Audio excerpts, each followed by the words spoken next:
Compañeros, lamentablemente, por ahora, los objetivos que nos planteamos no fueron logrados en la ciudad capital.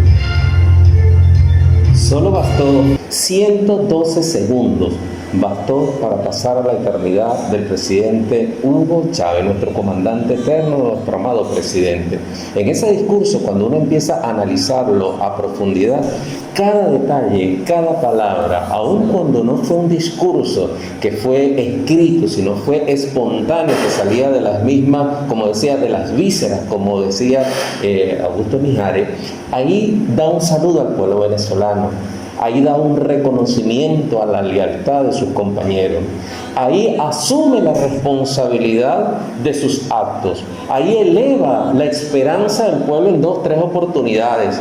En ese por ahora manifiesta que no se ha terminado, solamente es una batalla, es una esperanza. También al asumir en un país, estamos hablando del año 1992, donde veníamos de 1989, donde un gobierno había masacrado a un pueblo que estaba exigiendo una atención y una rememoranza de estos patriotas, se le llamaban los cumacates, ¿no?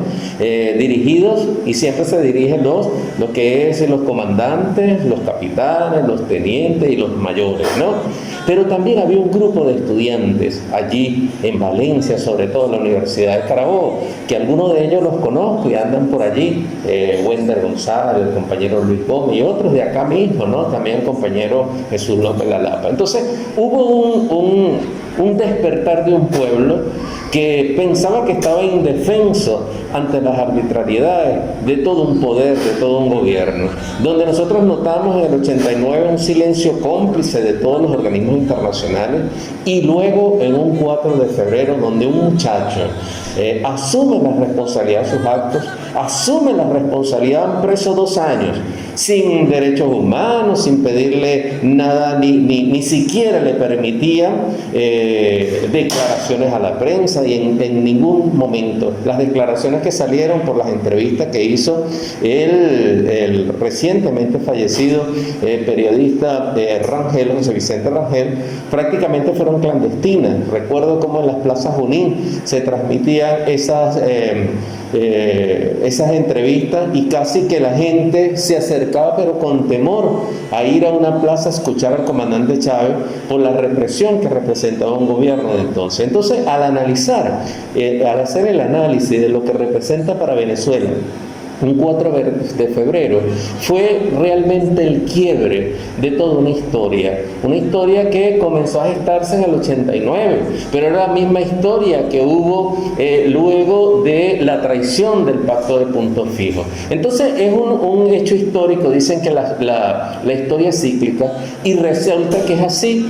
Es cuando uno observa la brillantez, la energía, el entusiasmo, la responsabilidad y la energía de estos muchachos que dejaron todo, dejaron mujer, dejaron hijos, dejaron familia, dejaron carrera, dejaron trabajo, eran comandantes, eran capitanes, eran tenientes, tenían una vida militar y pudieron haber hecho su historia tranquilo como lo pasaron, pudieron haber llegado a generales, pudieron llegar a otros cargos, donde los generales de entonces tenían, como decía la canción de Ali Primera, que cuando el soldado no sirve a la patria en el jardín de un general, porque todo el que llegaba a general prácticamente tenía su vida hecha, ¿no? Entonces estos muchachos tenían unas expectativas que podían haber seguido tomando la carrera de las armas como carrera y dejar el país como está, porque ellos le iban muy bien. A los militares le iba muy bien en la Cuarta República cuando podían subir al cargo. Ellos asumieron la responsabilidad histórica del país y se convirtieron como ese ejército patriota, ese ejército revolucionario, ese ejército de patria, que dijeron: no, basta ya, tenemos un imperio que ya no es el imperio español, aunque se rebelaron los patriotas, los criollos patriotas con los negros y con los zambos y con los indios de Bolívar, y ahora asumieron. Luego vino Ezequiel Zamora y después vuelve entonces Chávez. Cíclico, la historia es cíclica, por eso no podemos perder.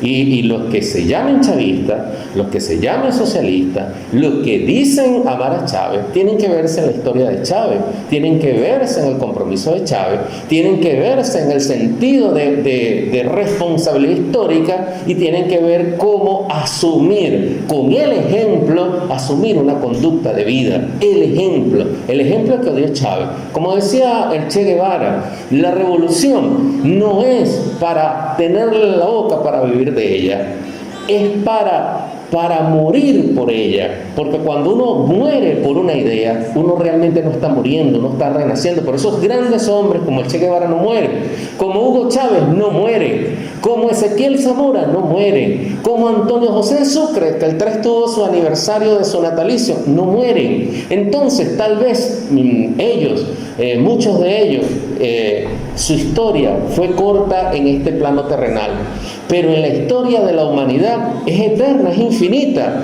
Chávez no llegó a 60 años. ¿Cuántos años tuvo el Che Guevara? No llegó a 40 años.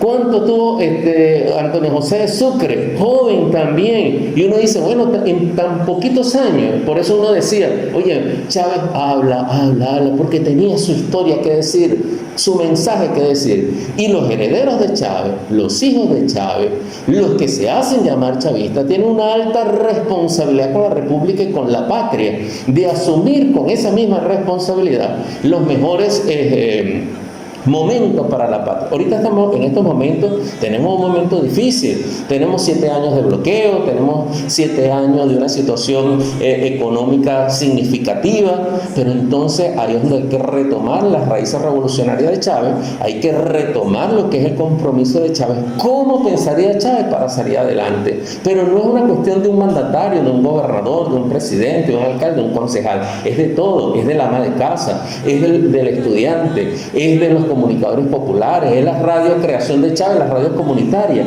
Entonces, asumir con responsabilidad cada una de las responsabilidades que nos da en función con eficiencia, con eficacia, y llamarse chavista, tener una gorra chavista, una camisa de llamarse chavista. Yo por eso siempre digo, yo no soy socialista, Luis Mayra. Yo estoy estudiando, estoy formándome para llegar a ser socialista. No puedo llamarme socialista porque yo todavía en mí hay muchos rasgos de egoísmo. Y un egoísta no puede, el que es egoísta no puede llamarse socialista, porque es el desprendimiento. Es un sentido que está por encima de un nivel que nosotros tenemos que prepararnos para eso. Hacia ahí estamos llamando, hacia ahí es el llamado, pero cada uno debe hacerlo. Tenemos pocos segundos, pocos minutos. Pero la reflexión, si Chávez en eso 1 minuto, 12 segundos, y ustedes pueden notar su voz con tranquilidad, ¿no? Con bastante decisión y saber hacia dónde iba. Y en un mundo y en un país del año 92 que no es como el gobierno de ahora revolucionario, que no sabía qué iban a hacer con su vida, donde días después de eso habían dicho Morales Bello, muerte a los golpistas. Muerte a los golpistas. Estábamos en un país donde habían desaparecido, donde asesinaban, donde desaparecían, donde secuestraban, donde no le importaban derechos humanos y ningún organismo internacional decía absolutamente nada. Y en esa historia asume este hombre, en un país donde nadie asumía la responsabilidad, asume la responsabilidad, pase lo que pase, y por eso Chávez está en el corazón de todos y todos los venezolanos.